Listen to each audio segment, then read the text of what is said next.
Muchas gracias por haber venido y decidir pasar esta mañana de sábado aquí en las instalaciones de la Academia de Artillería. Quisiera empezar por agradecer tanto a la Academia como a la Secretaría de Estudios, como en particular al Teniente Coronel Sanz y al Comandante Prieto, la invitación que me cursaron ya hace varios meses para impartiros no una conferencia, sino una charla coloquio sobre la colección de minerales de la Academia de Artillería. Y digo que es un placer, primero porque a mí me encanta venir a la Academia y en particular venir para enseñar y para hablar de esta colección. Todos ustedes, cuando han entrado aquí en la Academia, lo han hecho a través de la puerta oficial de la calle San Francisco, y enseguida aquellos de ustedes que no lo conocieran, imagino que se habrán sorprendido al llegar y encontrarse con el claustro plateresco y gótico tardío del antiguo monasterio convento de San Francisco. Pues bien, en una de las esquinas de este magnífico claustro se encuentra esa sala que normalmente pasa desapercibida y que forma parte de los museos específicos de la Academia de Artillería. Esa sala, conocida con el nombre de Sala de Ciencia y Tecnología, alberga infinidad de instrumentos que fueron utilizados por los cadetes y los estudiantes de la Academia durante siglos para la enseñanza de las distintas técnicas artilleras y para la enseñanza de disciplinas científicas. Pero entre ellos, de lo que yo les voy a hablar aquí es de estos expositores que luego van a poder ver en detalle y que contienen nada más y nada menos que una colección de unas 4.000 piezas de minerales, rocas y fósiles.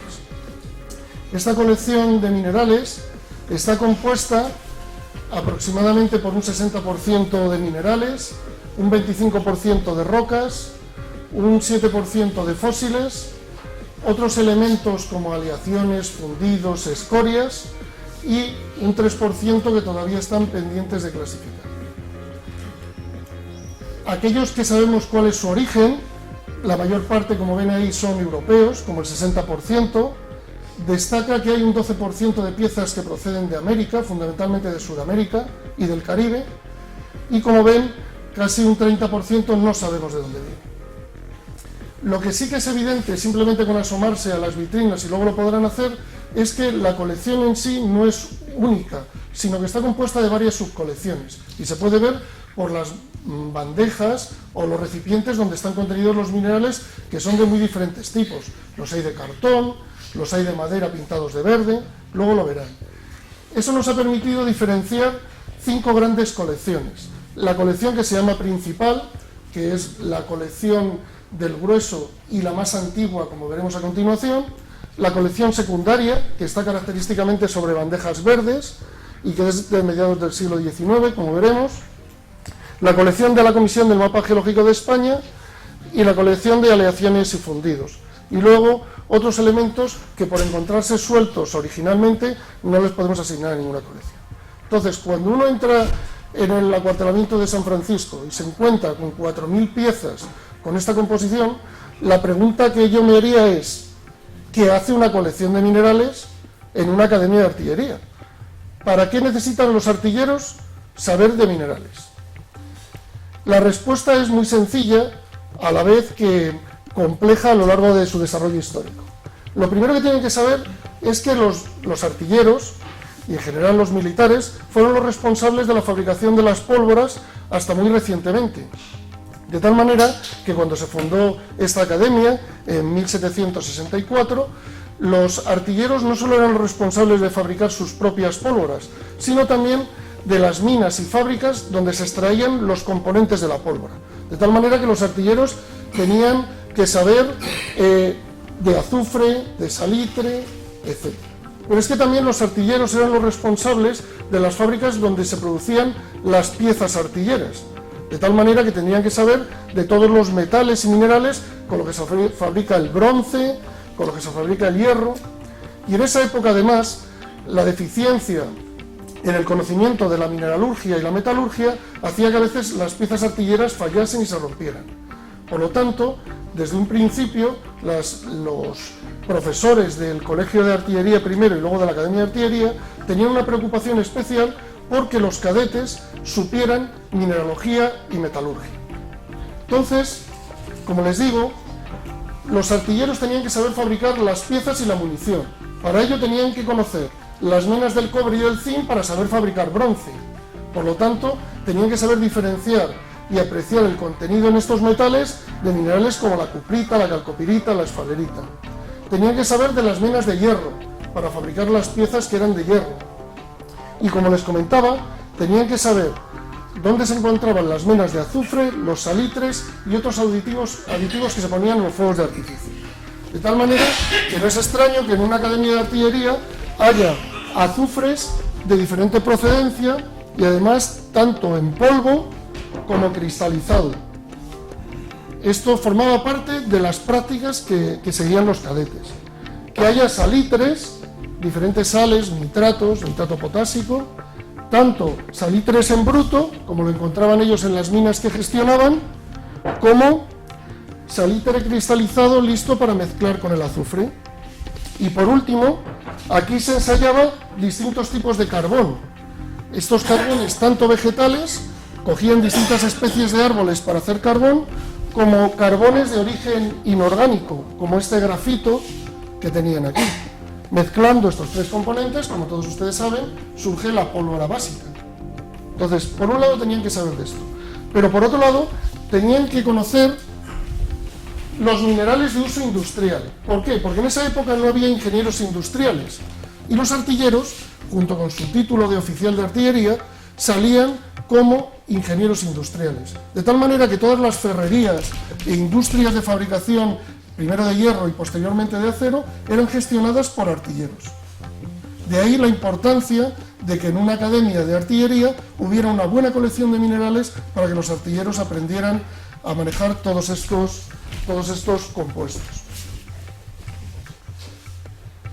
Estos son algunos de estos minerales artilleros, como la calcopirita, que es el sulfuro de hierro y cobre, o como los distintos tipos de salitres, nitratos y cloratos.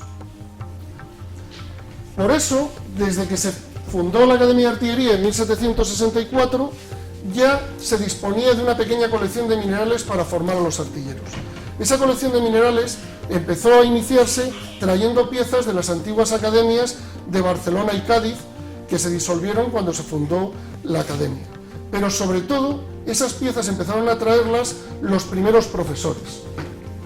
En 1775, en el plan de estudio que seguían los caballeros cadetes dentro del Colegio de Artillería, decían que en la clase de táctica se dicta la teórica de artillería, de esta el capítulo 6, la primera parte, cuyo objeto es el medio de mejorar la composición de la pólvora de suerte que tenga la fuerza máxima y sus efectos constantes. De tal manera que un tema de su asignatura era cómo mejorar los efectos de la pólvora mejorando sus componentes.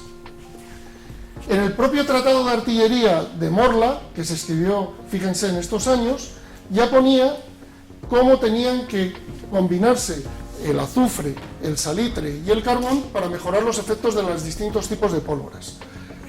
De este laboratorio y estos minerales ya debieron existir aquí en Segovia, pero no en este establecimiento que entonces no existía, sino en un pequeño laboratorio que se conoce con el nombre del Laboratorio de Mistos y que estaba ubicado cerca de la Plaza de Toros de Segovia y cuyas ruinas fueron derribadas hace poco para la construcción del barrio de la ciudad y tierra de Segovia. Este Laboratorio de Mistos, en el cual trabajaron gente como Morla y Guillermi, en ese laboratorio ya debían existir una pequeña colección de minerales. Y buena prueba de ello es que se encontraron entre las ruinas estos morteros que se usaban para machacar los componentes de la pólvora y fabricar explosivos.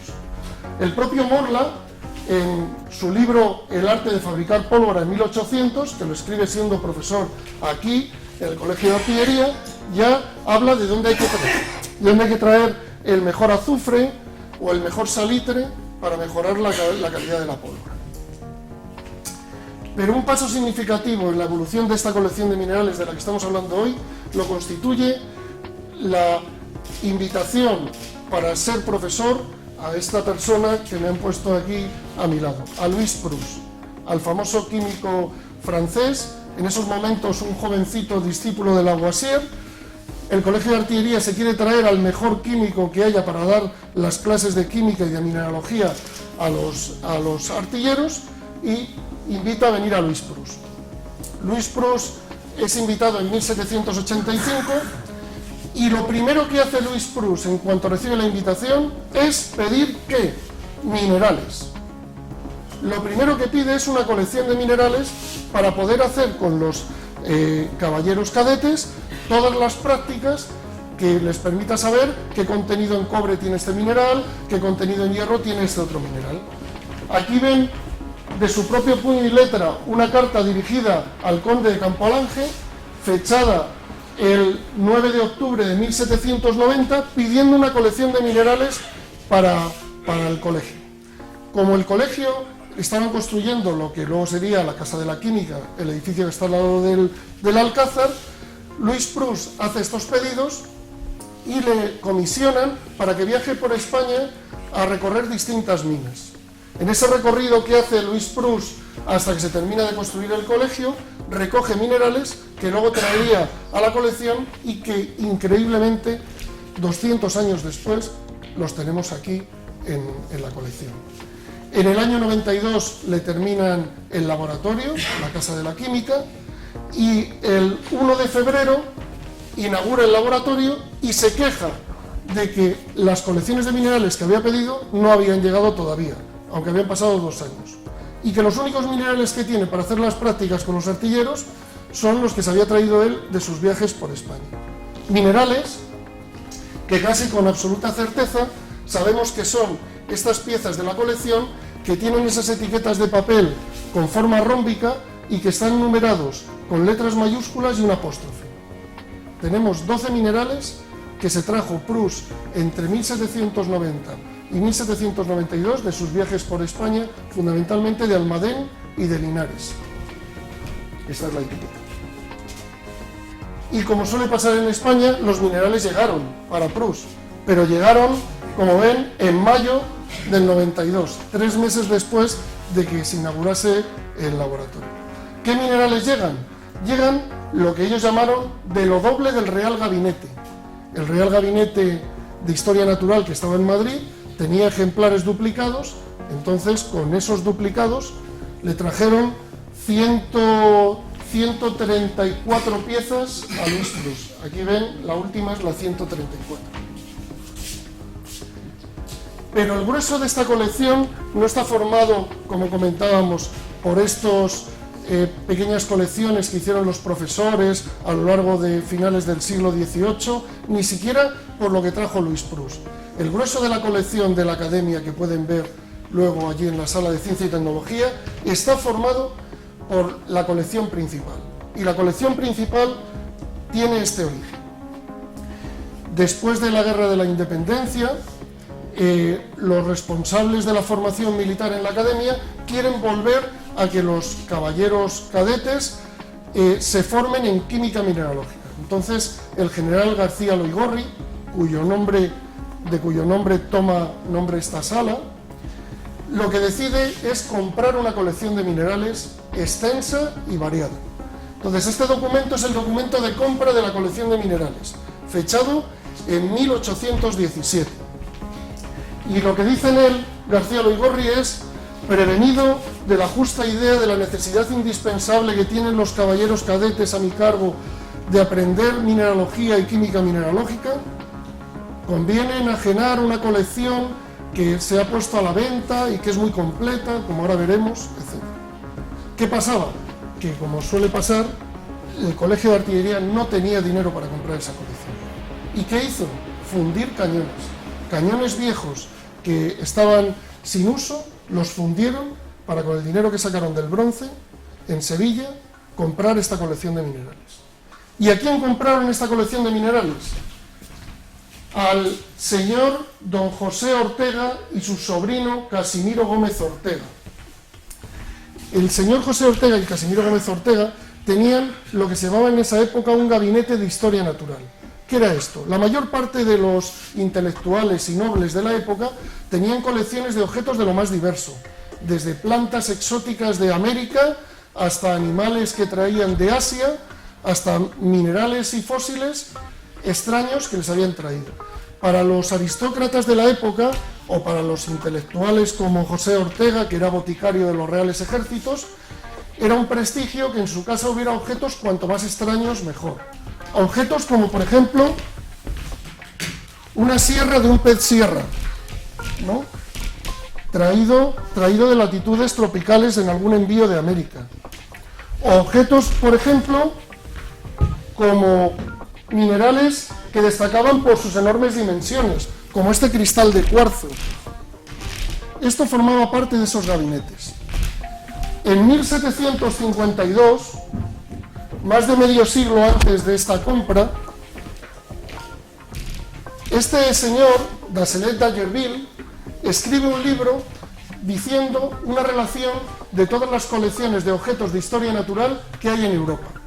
Y en España solo destaca 5 gabinetes de estos.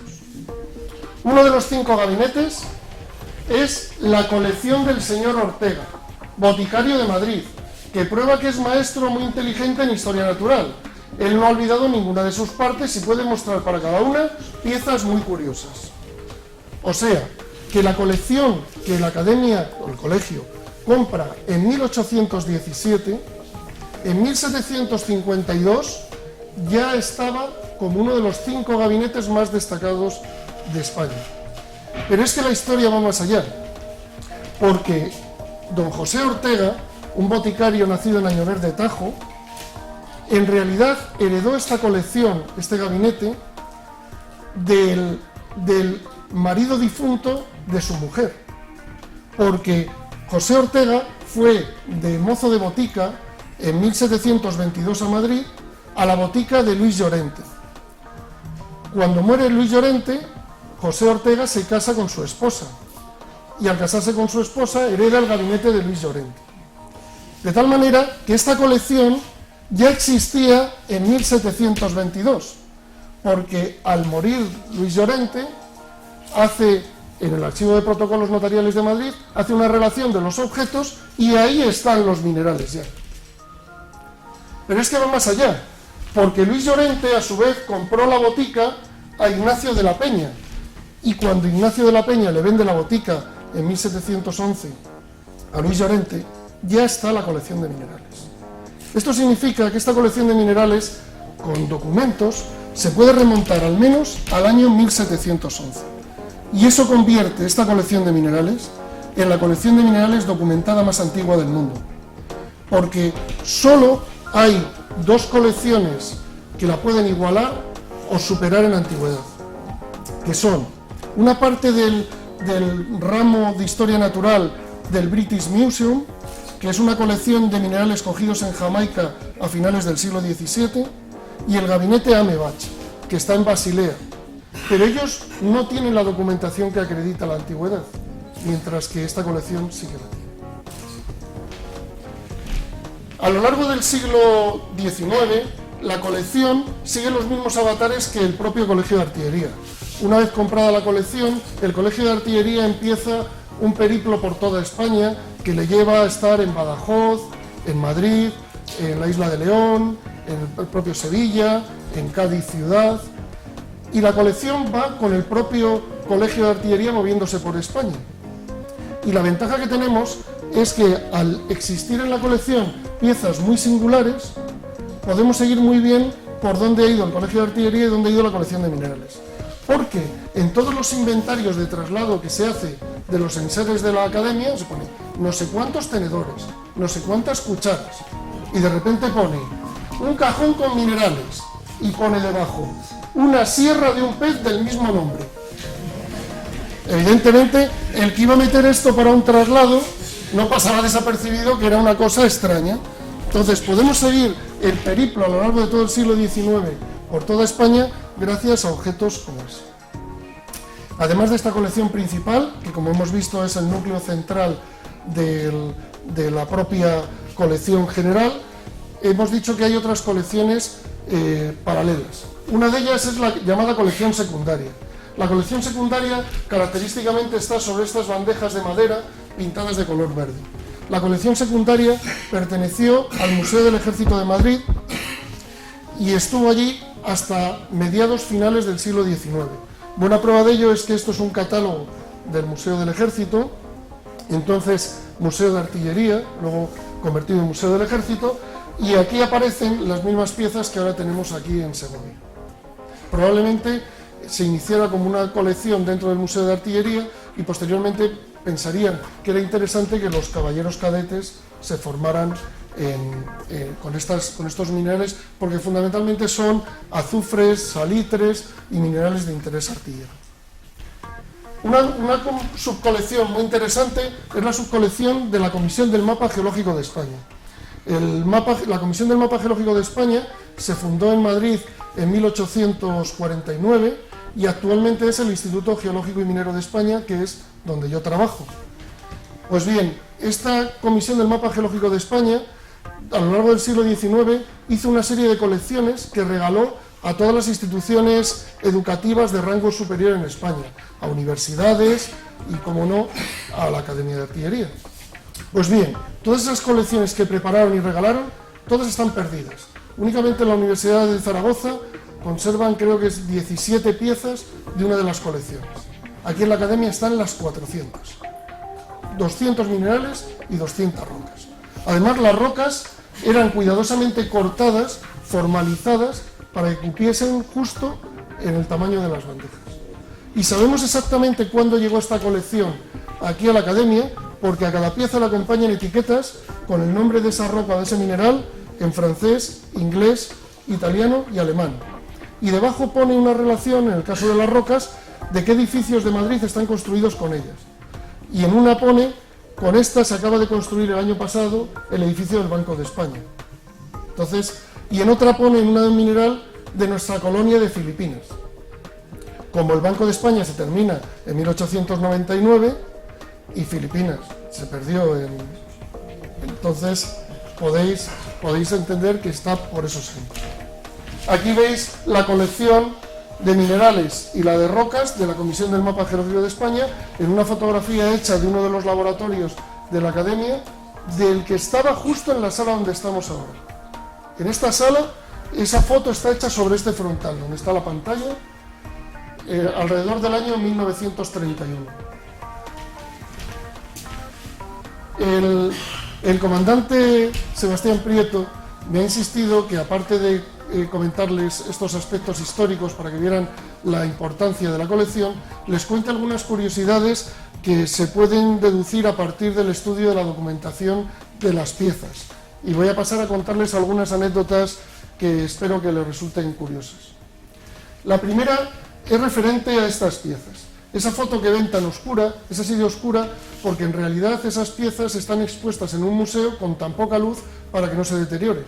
Eso que están viendo es una foto de una vitrina del Museo Nacional de Ciencias Naturales de Madrid. La vitrina que está en el piso de arriba y las dos piezas que contiene, que ven ahí, son azufres extraídos en una localidad de Cádiz que se llama Conil. Pues bien, ¿ven esas dos piezas? Miren dónde hay otro azufre de Conil. Este yacimiento, desde que se sacaron esas piezas, cuando les voy a contar ahora, no ha vuelto a salir ningún azufre. Y sin embargo hay dos allí y uno aquí. ¿Por qué hay un trozo de azufre de Conil aquí?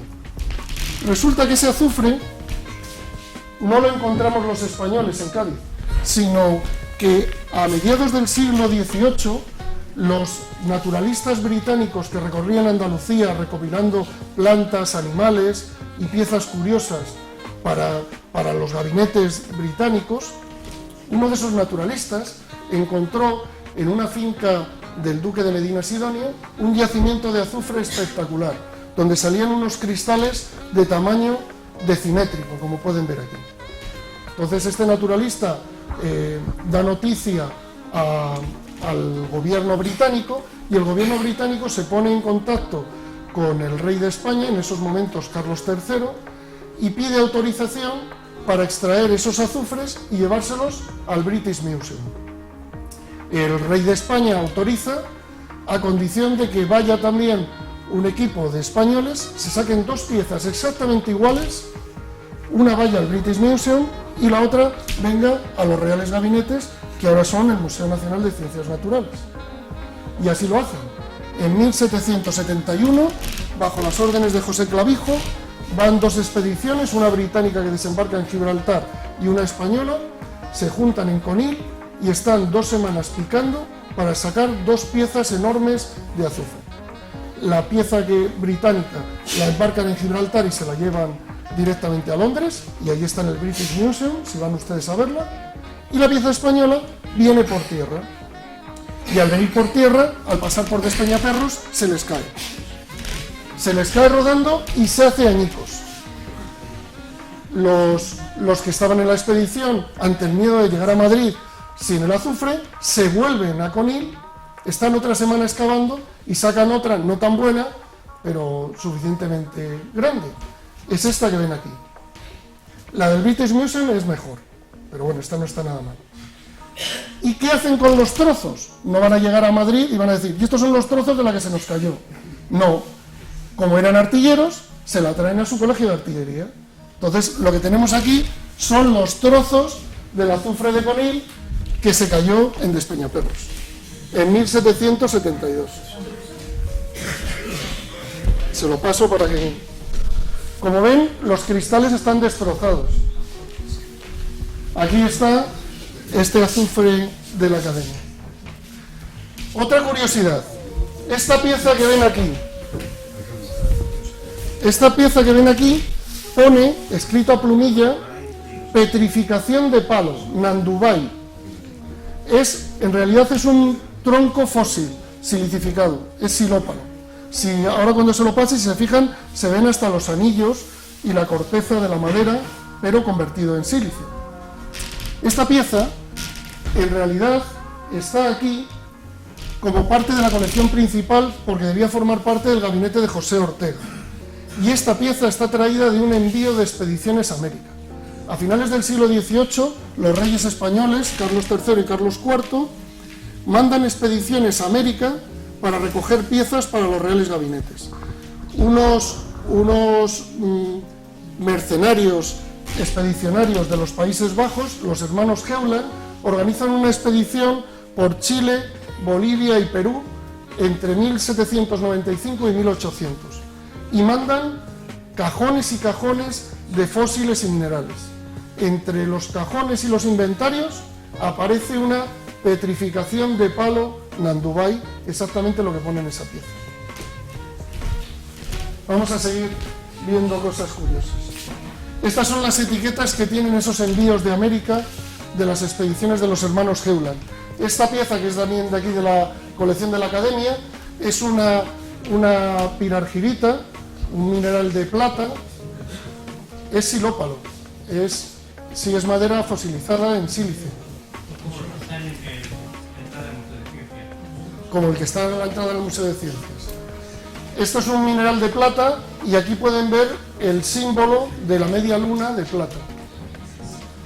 Otra curiosidad que se encuentra únicamente, que sepamos, en el mundo, en esta colección de la Academia de Artillería, es la clasificación linneana de los minerales. Cuando Linneo propone en el siglo XVIII que las plantas y los animales se clasifiquen de acuerdo a familias, órdenes, géneros y especies, hay algunos naturalistas que intentan hacer lo mismo con los minerales. Y se sabe porque hay libros en los que proponen que se ordenen las colecciones de minerales no por óxidos, sino siguiendo esta clasificación lineal. Pero está en libros, no hay ninguna colección que esté ordenada de acuerdo a esa clasificación. Pues bien, aquí en la Academia de Artillería se encuentran etiquetas que pone primera clase, segundo género, séptima clase, 17 géneros, y así sucesivamente. Hay más de 200 piezas clasificadas como Linneo propuso para las plantas y los animales, pero aplicándoselo a los minerales. Estas piezas, probablemente estas etiquetas, sean en torno al año 1802-3. Ahí ven estas etiquetas. Y están combinadas con etiquetas representativas de los símbolos químicos anteriores a Berzelius. Antes el hierro no era Fe, como ahora lo representamos, sino que era el símbolo de lo masculino, de Marte. Estos son los símbolos químicos que representaban a los distintos metales antes de Berzelius. Hay algunos de ellos que les sonarán porque todavía se mantienen. por ejemplo, lo que nosotros llamamos la marca del oro, ese típico círculo que tienen las cosas de oro. O como les comentaba antes, la plata es una media luna. Otra curiosidad importantísima que hay en esta colección, y voy a ir acabando ya, es el tesoro del delfín. Resulta que en la colección, cuando estábamos procediendo a la catalogación, aparecieron un montón de piezas talladas de minerales y rocas nobles utilizadas en gemología. Entre ellas destaca, con diferencia, este jade, que está tallado con motivos chinos por todos los lados menos por su base. Es una pieza entera de jade y tiene tallado elementos como árboles, rocas o casas chinas por toda su superficie. O por ejemplo, también pertenece a este conjunto de piezas este candelabro, que no es de un mineral sino de una roca, es de alabastro, finamente tallado y con la curvatura así. Curiosamente, en la misma época en la que estábamos catalogando esta colección, el Museo Nacional de Ciencias Naturales hizo una exposición sobre la historia del gabinete de los Reales Gabinetes de Historia Natural. Y en la exposición estaba el candelabro pareja de este, colocado, que tiene la curvatura en el otro sentido. Cuando pregunté por la comisaria de la exposición y le dije que yo sabía dónde estaba la pareja de ese candelabro, lo primero que me preguntó es ¿dónde? Y yo le dije, en la Academia de Artillería de Segovia. Me dijo, ¿pero esto es lo de los militares? Y yo, sí. ¿Y qué hace allí? Digo, eso digo yo. ¿Y qué hace allí? Estas piezas, tanto las que están en el Museo de Ciencias como el grueso del tesoro del delfín, que está en los sótanos del Museo del Prado y que lo pueden visitar ustedes en una cámara blindada, estas piezas pertenecen a unas colecciones que tradicionalmente se han pasado de generación en generación en el trono de Francia. De tal manera que la persona que constituyó esta colección de piezas de gemas fue Luis XIV. Luis XIV hizo una colección inmensa y además en esa colección integraba regalos de embajadores, por ejemplo, del emperador de China, cuando hacían embajadas diplomáticas. Esa colección de Luis XIV la heredó su hijo, el delfín de Francia, por eso se llama el tesoro del delfín. Pero su hijo, el delfín de Francia, murió antes de llegar a ser rey de Francia, de tal manera que la heredó el nieto de Luis XIV, Felipe V, que cuando vino a España como rey, se trajo el tesoro del delfín. Entonces, esta colección estuvo aquí durante todo el siglo XVIII, o buena parte del siglo XVIII, hasta que llegan las tropas francesas. Las tropas francesas, ¿qué es lo primero que buscan en Palacio? El tesoro del delfín, porque entienden que eso es suyo y que le pertenece a la corona francesa. Entonces se lo llevan a París. Y cuando se firma el Tratado de Paz después de la Guerra de la Independencia, parte de ese tesoro se estipula que vuelve a España. ¿Quién va a por el tesoro? Artilleros. Entonces van a París y lo traen. Las piezas espectaculares con esmeraldas, rubíes, las pueden ver en los sótanos del Museo del Prado. ¿Y qué hacen los artilleros con las piezas que están parcialmente rotas o que están desmembradas? Por ejemplo, hay muchas pulseras y collares. Pues lo que hacen es traerlo a su colegio de artillería para dejarlo como piezas para enseñanza. De tal manera que aquí, en el colegio de artillería, tenemos copas finas hechas de jaspes, el candelabro, o por ejemplo tenemos lapislázuli, medallones de lapislázuli, de los que forman parte también de las mesas del Museo del Prado. Si alguna vez van al Museo del Prado, en las salas donde están los cuadros famosos, hay unas mesas que están hechas de piedras preciosas del taller de piedras duras del Retiro, del Buen Retiro. Esas piezas, las mesas que se rompieron, se las trajeron los artilleros aquí y las tenemos aquí en la colección. Otra historia curiosa. Clavos para chapar buques. Clavos para chapar buques. Estos son envíos de los artilleros a finales del siglo XVIII y a lo largo del siglo XIX haciendo espionaje industrial.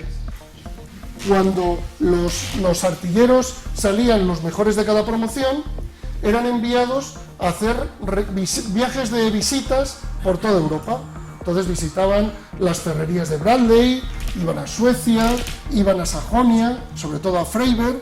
En teoría iban viajes de aprendizaje o de extensión de estudios, pero lo que estaban haciendo en realidad era espionaje industrial. Y mandaban escritos de: en Bradley hacen así el acero y lo mejoran respecto al nuestro, mandamos una pieza envuelta, y lo mandaron. Hasta tal punto que una vez en Inglaterra les pillaron y dio lugar a un conflicto diplomático. Pues todas las piezas que mandaron a finales del 18 y principios del 19 están en la colección de minerales, en una colección que se llama de aleaciones y fundidos. Están aquí.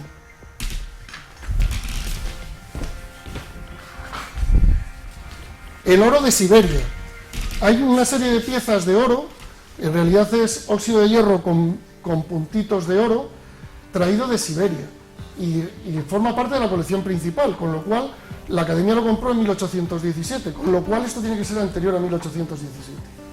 Este oro lo mandaba Agustín de Betancourt, cuando fue enviado primero como embajador militar y luego se quedó al servicio del zar de Rusia. Lo mandaba para la formación de los estudiantes de distintas disciplinas militares. Y ya yéndonos a tiempos modernos, otra pieza muy curiosa que hay es esta que ven en la imagen y que les enseño. Esta no se la paso porque es muy delicado. Es un trozo de esmeril al cual le han hecho un análisis químico y dice: análisis químico, está compuesto por tanto de óxido férrico, tanto de aluminio y tal. Firmado en 1919 el capitán José Fernández Ladreda. Era capitán, profesor de química en la academia, luego llegó a ser general y ministro con Franco, y ahora tenemos una calle en Segovia en su honor.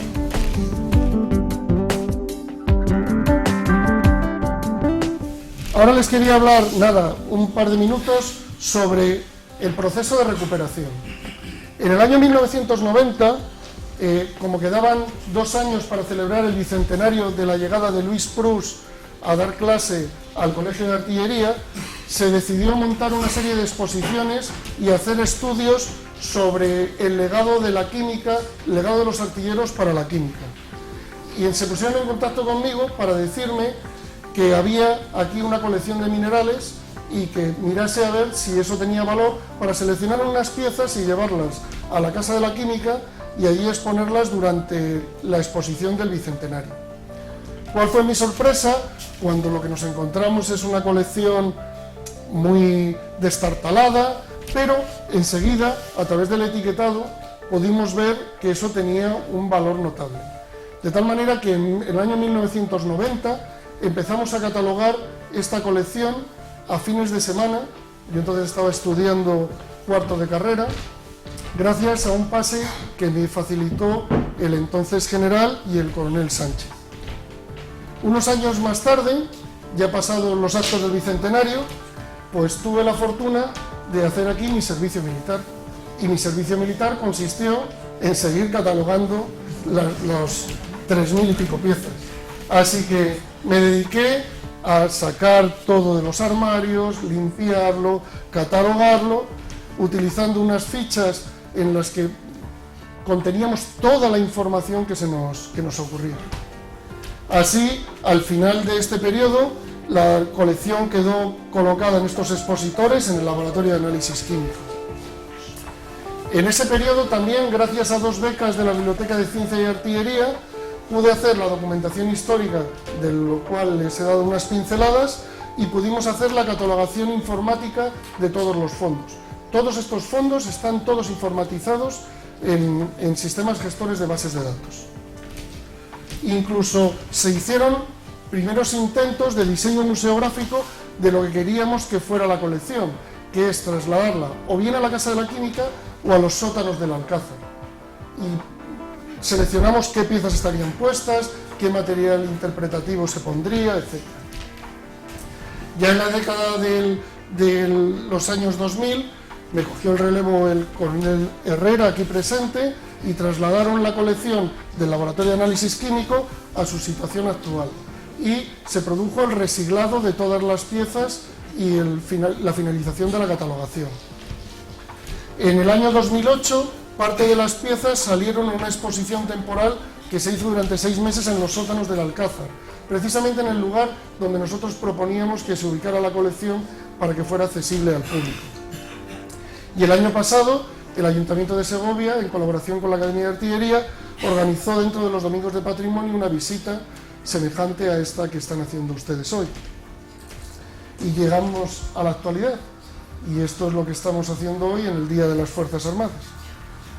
A modo de conclusiones, solo decirles, para que se queden con 4 ideas básicas, que la colección tiene unas 4.000 piezas, que sus orígenes se pueden remontar documentalmente a inicios del siglo XVIII, en torno al año 1711, que en ella están contenidas la historia de las clasificaciones mineralógicas de los últimos 250 años, y que por ella han pasado personajes muy importantes para la ciencia universal, como el propio Luis Prus, para la ciencia española, como Morla, Munarriz, el propio Luján, artilleros y políticos relevantes, e incluso hasta nuestros días, como veíamos con el caso de Fernández Ladrón. Si alguno de ustedes está interesado en saber más sobre esto, afortunadamente en los últimos años hemos escrito varios artículos, tanto en el Boletín Geológico y Minero, en la revista de la Sociedad Española de Historia de las Ciencias y las Técnicas, en la propia Asociación Cultural, Biblioteca de Ciencia y Artillería. En este libro hay un apartado dedicado por Juan Manuel Moreno a la colección de minerales, e incluso en el propio Memorial de Artillería hemos publicado cosas sobre esto. Y ya para finalizar, solo me queda dar las gracias a la Academia por lo bien que me ha tratado siempre, al Teniente Coronel Sanz y al Comandante Prieto por su invitación, por su insistencia y por haber montado todo lo relacionado con este acto, y a todas las personas que a lo largo de estos 20 y tantos años pues me han estado ayudando y me han facilitado el acceso. Y a todos ustedes por haber asistido a estos 3/4 de hora, 40 minutos de charla. Ahora